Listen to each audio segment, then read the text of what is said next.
দেখতে দেখতে আজ 13 দিন হয়ে গেল দিদিমা আমাদের ছেড়ে চলে গেছেন।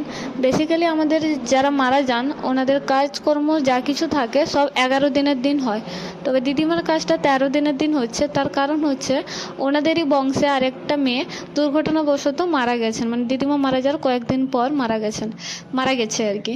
তো সেই জন্য দুজনের কাজ 13 দিন, মানে দিদিমার 13 দিনের দিনই হচ্ছে।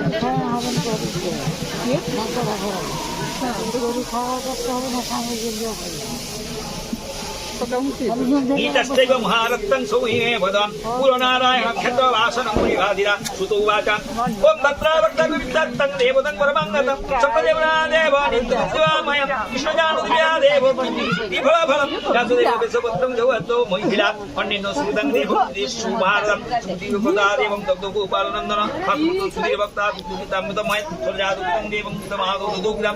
আচ্ছা, এখানে হয়তো অনেকে বলবেন যে এটাও আপনাকে শেয়ার করতে হলো, এরকম একটা পরিস্থিতিতে ব্লগটা না করলেই নয়। তো তাদেরকে আমি এটুকুই বলবো, নেগেটিভিটি ছড়িও না, নেগেটিভ কমেন্টও করো না।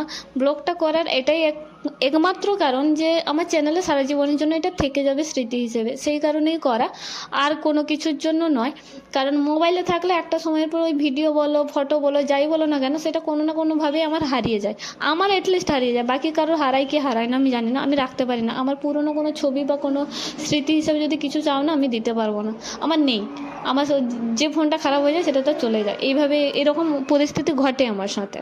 তো সেই জন্যই রাখা, আর এমন কিছু রাখিনি যেটাতে এই ধরনের কমেন্ট করতে হয়। তো আমি চাই না নেগেটিভ কমেন্ট কেউ করো, তো করো না প্লিজ। আর এদিকে সেদিনই আমাদের বাড়িতে, মানে দিদিমার কাজ যেদিন চলছিল আমরা সবাই চলে গেছিলাম, সেদিনই আমাদের বাড়িতে মানে চোর এসেছিলো আর কি, ডাকাত নয়, চোরই এসেছিলো, কারণ এগুলো ছিচকে চোর বলা যায়। তো চুরিটা করতে পারেনি, ভাই ছিল আটকে দিয়েছে, আর ফোন করতে সবাই সঙ্গে সঙ্গে চলে এসেছিলো, মামার বাড়িটা কাছেই বলে। আর এই যে তারপরে 2 দিন মতো কেটে যায়, আর এখানে বাকি বাড়ির